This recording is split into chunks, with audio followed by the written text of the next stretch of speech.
kita bersukacita dan bersorak-sorai dan memuliakan Dia karena hari perkawinan anak domba telah tiba dan pengantinnya telah siap sedia. Itu Pak.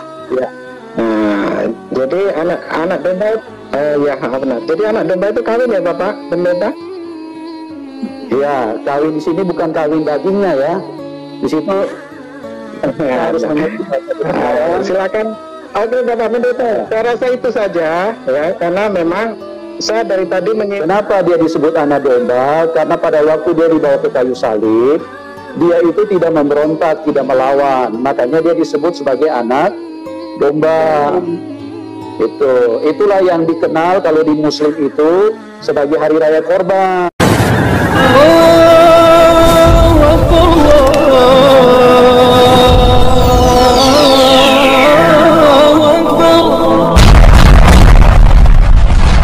Bismillahirrahmanirrahim. Sebelum kita lanjut, jangan lupa subscribe, like, komen, dan share. Terima kasih. Jazakumullah. Bismillahirrahmanirrahim. Assalamualaikum warahmatullahi wabarakatuh. Sahabat kabar Islam serta ikhwanillah dimanapun anda berada, semoga tetap dalam lindungan Allah subhanahu wa ta'ala. Allah jaga iman Islam kita hingga ajal tiba, harapan wafat dalam keadaan husnul khatimah, amin ya Allah ya rabbal alamin.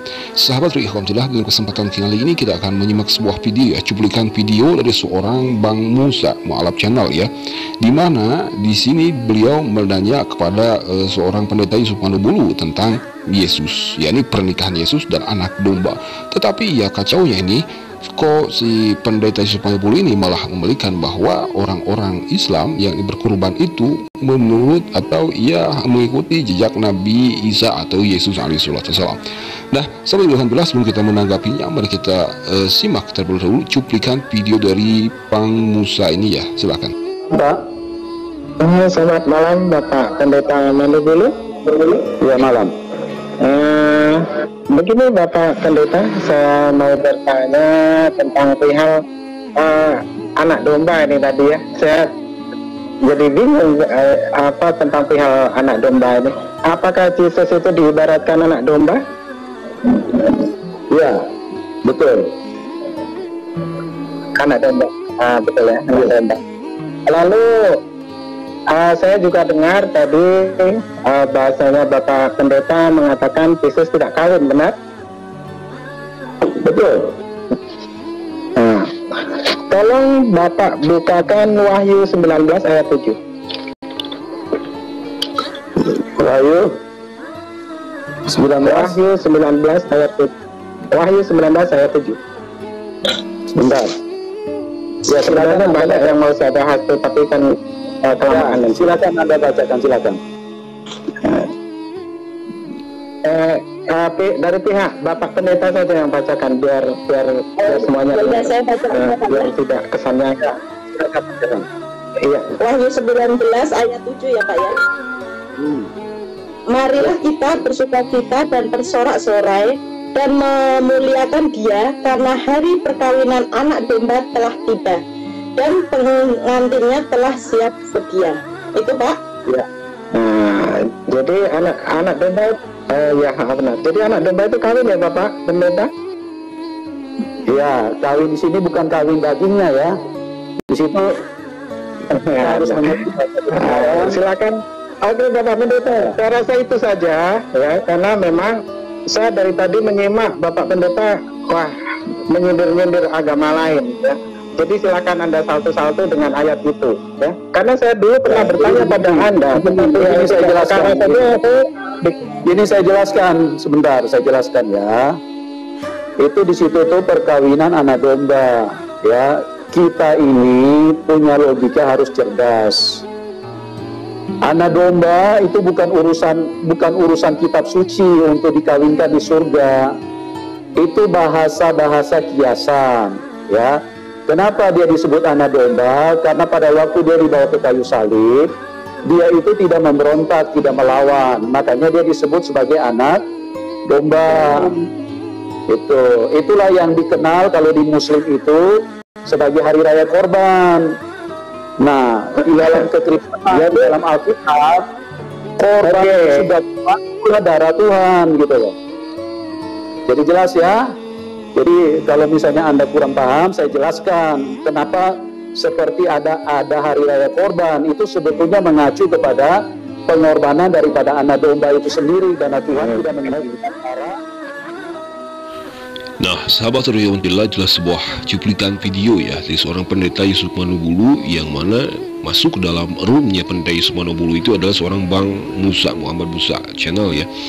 Dimana dalam kesempatan itu Bang Musa bertanya kepada seorang pendeta Yusuf Manobulu, kan pendeta Yusuf Manobulu ini membawa-bawa nama Islam, ajaran Islam. Pertama, pendeta Yusuf Manobulu ini ya mengakui bahwa Yesus itu menikah, tetapi dia menyangkal kalau bukan nikahnya Yesus itu bukan di dunia, melainkan di akhirat atau di surga ya. Berdalilkan ayat ini, Wahyu 19 ayat 7, marilah kita bersukacita dan bersorak-sorai dan memuliakan Dia, karena hari perkawinan anak domba telah tiba dan pengantinnya telah siap sedia. Yang dimaksud anak domba di sini, pendeta Yusuf Manobulu dan pendeta-pendeta yang lainnya juga mengakui bahwa itu adalah Yesus. Dan bersorak-sorai ini sudah ada pendeta yang mengatakan bahwa itu di dunia ya. Dan juga sahabat Alhamdulillah, yang jadi permasalahan bagi kami juga ini, apa yang disampaikan oleh pendeta Yusuf Manobulu ini tentang kurban orang Islam. yakni dia menyebutkan bahwa kurban orang Islam itu mengikuti apa yang dilakukan oleh orang-orang mereka, yakni dengan mengorbankan Yesus, mengorbankan Tuhannya. Nah, sahabat Alhamdulillah, padahal sudah jelas bagi kita ya, ajaran kurban atau syariat kurban itu adalah sejarahnya pertama dari Nabi Ibrahim dan Nabi Ismail alaihissalam, yakni putra beliau. Malahan ada pula menyebutkan bahwa kurban itu pertama kali dilakukan oleh Nabi Adam alaihissalam. Jadi ini sudah pekerjaan atau syariat nabi-nabi terdahulu juga ya. Adapun perkataan dalam Al-Quran, yakni firman Allah Subhanahu wa Ta'ala tentang kurban kepada Nabi Ibrahim alaihissalam, itu bisa kita lihat dalam surah As-Saffat ayat 102. Surah As-Saffat, A'udzubillahi minasyaitonirrajim, Bismillahirrahmanirrahim.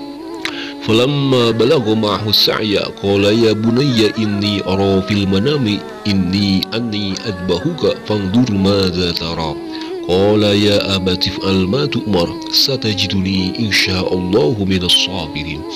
Sadaqallahu maula azim, yang artinya ketika anak itu sampai pada umur ia sanggup bekerja bersamanya, ya ini Nabi Ibrahim berkata, wahai anakku, sesungguhnya aku bermimpi bahwa aku menyembelihmu, pikirkanlah apa pendapatmu.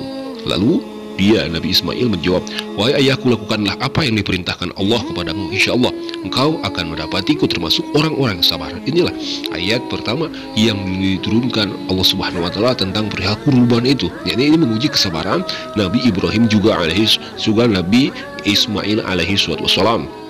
Bukan mengikuti Yesus ya, kita berkurban di hari raya Idul Adha itu. Karena pertama, Nabi Ibrahim alaihissalam sudah berpuluh-puluh tahun beliau belum juga dikaruniai seorang putra. Lalu dia bergumam dalam harinya, apabila Allah Subhanahu wa Ta'ala memberinya seorang putra, maka dia akan sanggup apapun bagaimanapun bila Allah Subhanahu wa Ta'ala memintanya untuk kembali, asalkan dia ingin memiliki seorang putra. Tak lama dari itu, maka Nabi Ibrahim kurang dikaruniai seorang putra, yakni Nabi Ismail alaihissalam. Tatkala waktu itu Nabi Ibrahim ya kurang lebih umur usia Nabi Ibrahim itu 80 tahun. Dan juga setelah masa waktu yang ditentukan, yakni anak itu atau Nabi Ismail itu ya sudah berumur, maka Nabi Ibrahim alaihissalam itu diingatkan oleh Allah ke dalam mimpinya ya, yakni 3 kali Allah bermimpi dan menagih apa yang disampaikan Nabi Ibrahim sebelum mempunyai putra itu, yakni menguji Nabi Ibrahim alaihissalam. Jadi sangat salah sekali apa yang disampaikan oleh pendeta Yusuf Manobulu ini, bahwa orang-orang Islam kurban itu mengikuti ajaran mereka, yakni karena melihat Yesus ya. Ini salah besar sekali. Nauzubillah, ini pembodohan umat, pembodohan akidah juga. Nah, sahabat Alhamdulillah, mungkin hanya itu yang kita bisa sampaikan dalam kesempatan kali ini. Semoga bermanfaat. Hadanallahu wa iyyakum ajmain. Assalamualaikum warahmatullahi wabarakatuh.